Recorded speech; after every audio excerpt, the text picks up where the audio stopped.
Hi guys, I'm here today to do another video for you about the Suit of Cups.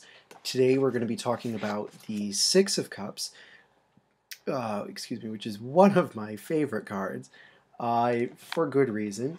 It's always just been an interesting card to me, maybe because it is one of the Scorpio cards, and you guys know I'm a Scorpio, and I love all things that have to do with my sign. But the other reason is because we're going to talk a little bit about sex today, and who doesn't love that? So, the card is the Lord of Pleasure, according to Crowley. And before we start, I really should say that the Six of Cups really does not have to do necessarily with sex. I'm just trying to give you guys explanations of what's in this book. You know, this is my specialty, and trying to talk to you specifically about the Thoth deck. Obviously, weight-based decks don't have that sexual connotation for the Six of Cups. You know, it has children in the Pamela Coleman Smith version. Clearly, there is not supposed to be a sexual interpretation to the Six of Cups for that deck. Rather, that deck emphasizes the idea of innocence and simple pleasure and nostalgia and that sort of thing. Not so in the Thoth deck. It is a very different interpretation in this deck. And it is definitely a much more adult interpretation. And, you know, it's not without reason why he comes up with this. So let's read what he has, and hopefully I can explain this well to you guys. The card shows the influence of the number 6, Tiferet, in the suit of water. This influence is fortified by that of the sun, who also represents the 6. The whole image is that of the influence of the sun on water. His fierce but balanced power operates that type of putrefaction. He is in the sign of Scorpio, which is the basis of all fertility, all life. First thing I thought of was, it's like a day on the beach, this card. The idea of the sun beating on the water made me think of that. That makes me happy, so maybe that has to do with it. But he's basically saying, you know, this is one of those other cards here where the Sephira number and the planet that is ruling the sign are the same. So we do get, you know, and the 5 was the exact same way, the 5 of Cups as well. Mars in Gibora, double Mars. Here we have the Sun in Tiferet, so we have double solar energy here. So this card is particularly solar, particularly good, particularly balanced. And because it's in Scorpio, Scorpio, as we know, if you've read anything about the sign of Scorpio, you know that Scorpio is the most sexual sign in the zodiac. It is associated with the genitalia on the human body, and it's also associated with death. And throughout history, there has always been this connection in Western culture between, and I'm sure other cultures as well, but I don't know off the top of my head for sure, but there's always been this connection between death and orgasm. In the Renaissance, they were constantly referencing the little death in poems and art from the period, and even in music from the period as well, because the music was so based on poetry. But anywho, that's neither here nor there. So there's always been this interesting association in Scorpio with this double connotation of both sex and death, which is which is perhaps not flattering, but that is the association. And basically, so since we have this double solar influence in the sign of Scorpio, I think this really gives Crowley the license to emphasize the particularly sexual nature of this, but also the particularly phallic nature of this card. So yeah, that's all we've got there. Moving on, the lotus stems are grouped in an elaborate dancing movement. From this, their blossom water gushes into the cups. They are not yet full, as they are in the corresponding card below the 9. So yeah, I mean, this is pretty basic stuff here. The 6 is a precursor to the 9. The 9 is the idea of the 6 in perfect fulfillment, really. So pleasure, in the title of the card, must be understood in its highest sense. It implies well-being, harmony of natural forces without effort or strain, ease, satisfaction. Foreign to the idea of the card is the gratification of natural or artificial desires, yet it does represent emphatically the fulfillment of the sexual will as shown by the ruling Sephira planet, element, and sign. So, this takes a little bit of toying with here, because on one hand it sounds like he's saying the card isn't about sex, and on the other hand he's saying it's about sex. So we have to sort of reread that statement on foreign to the idea of the card is the gratification of natural or artificial desires. And I think really what he's saying there, as far as natural desires are concerned, are things more like, the need to satisfy certain bodily functions. The need to eat, the need to breathe, the need to sleep, the need for shelter, those types of things, and the pleasure that those give us are more associated, I would say, more with the Ten of Cups, really, the fulfillment of those basic needs. In this deck, that's how I think we should interpret the 10. In weight decks, the cup suit is a little bit different. Crowley's trying to do a very different thing with his interpretation of the cups. So at the same time, the card very strongly represents the fulfillment of the sexual will. Now, there is a difference between the sexual will and the base desire of fornication. There is a huge difference. And essentially, he is saying that this card represents, sexual pleasure that is so perfectly balanced and harmonized because it's so free and open and full of life. It doesn't hold back any secrets. It's double solar energy. Anything that Scorpio may be trying to hide, in its weird musings about death and sex, is brought to light in this card and is made more manifest, which we'll read really in the bottom of this, just to finish this up so we can kind of talk about this more summarily, I guess. In the I-Ching, Sol in Scorpio is represented by the 20th hexagram Quan, which is also Big Earth, manifesting, being the Earth trigram, etc. Quan means manifesting, but also contemplating. The Thuan, I have no idea if that's the correct pronunciation. The Thuan refers directly to a high priest, ceremonially purified, about to present his offerings.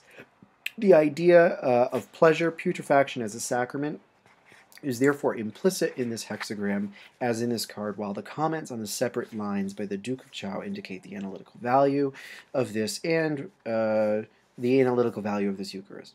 It is one of the master keys of the gate of initiation. It has to do with the 9th degree of the OTO. Okay, so it sounds like more than it actually is. He is, of course, referring to the I-Ching, and I'm reading Yi King, which is the old spelling of that. But the I-Ching, which is, of course, a Chinese method of divination. I've tried it myself a couple of times. I'm sure many of you have as well. It actually works really quite well. And, of course, Crowley in this whole deck is trying to merge East and West with this deck, which is partially why I love it and why I think it's such a cool deck. But he is comparing this card to this particular hexagram, Quan. And it does have to do with this idea of sacrament and also the idea of manifesting. And I think manifesting with the whole solar thing is sort of evident there. But the idea of putrefaction / sex / death / association, fulfillment of the sexual will, which in a way is a real outpouring of one's uniqueness. In a way, it's a way of expressing one's real deep inner self and manifesting that in a way that produces harmony, really. And it's that harmony that produces both a sort of semi-annihilation of opposite, of black and white, but also produces just pleasure and this sort of brilliance that affects the world around us, really, I think is partially what he felt about this. So basically the card, to be blunt, is about orgasm. But it is not necessarily about, just... you all know what I mean. It's not a base kind of fulfillment, and it really has to do with sex in the purest idea of sex, really this pure union of sort of synthesizing positive and negative here. And the ninth degree of the OTO is about sex. The OTO discovered that sex was really the key to what they believed was the key to all mysteries, all religions whatsoever. And Crowley had actually started working with this stuff on his own, and the OTO got peed off at him because they thought he was revealing secrets, and he wasn't intending to, supposedly. So this is from good old Wikipedia, and this is what Crowley says about sex as the supreme magical power. And I hate to quote Wikipedia, but this is a good quote. The Book of the Law solves the sexual problem completely. Each individual has an absolute right to satisfy his sexual instinct as is physiologically proper for him. The one injunction is to treat all such acts as sacraments. Hence what we've been talking about. One should not eat as the brutes, but in order to enable one to do one's will. The same applies to sex. We must use every faculty to further the one object of our existence. Now that's a pretty strong statement, obviously, to say that sex is really the one object of our existence. And I mean, if we think about it biologically speaking and scientifically speaking, organisms live to procreate, and we are no different, really. And so I think he's just being as blunt as possible about what our basic physical purpose is. And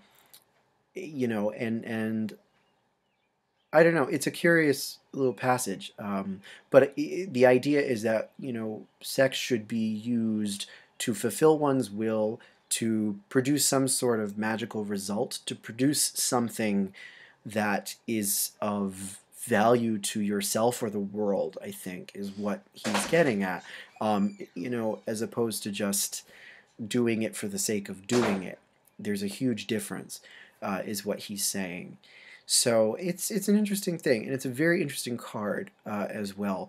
And pictorially, we have this whole idea represented for us, as is often described. We have the descending triangle here to represent woman, and the ascending triangle here to represent man. And the idea is that those two have sort of almost crossed each other in a sense. I know I've read that before. I believe it's in Snuffin's book on this deck.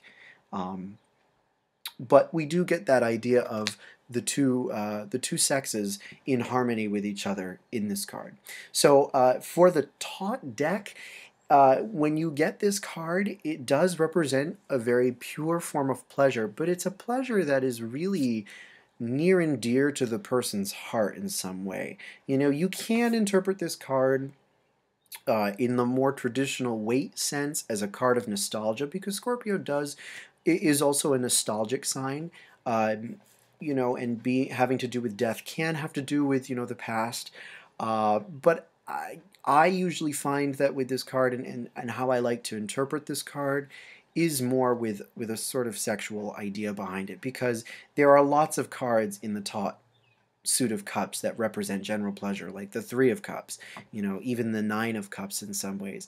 But there aren't actually as many that have to do with sex, and the Six is really the best representation of that. And with the Seven, we get sort of the same idea, but much grosser, and we'll see that in the subsequent video. So anywho, I hope that this helps and sort of breaks down this kind of tricky card for us, but it's really, really an interesting card. So let me know if you have questions, and as always, I will leave a link to request a reading from me if you are interested. You can go to my blog for that. And in other news, I finally am trying to enter the modern era here, and I finally have a Twitter account. I finally have an Instagram and all that. And I am trying to develop a website. So hopefully that will be up soon. I just started making one the other day, and like a real website. I am really excited about it. So wish me luck with that, because WordPress is driving me crazy. And from there, I will have my updated book list of suggested books, and also where you can find them on Amazon, brief little reviews about them, and an updated page for purchasing readings and all that. It's taken a lot of time to do just that. But I'm also hopefully going to be able to include, obviously, further blog posts, because I haven't done them in a long time, and daily readings and that sort of thing like that, and links to tutorials and that sort of thing. So that will eventually be linked to you soon, but for now I'm just going to put everything else in the description of this video. Okay? Thank you for watching very much. Don't forget to like, subscribe, and all that jazz. So thank you very much, and I'll see you all tomorrow. Bye.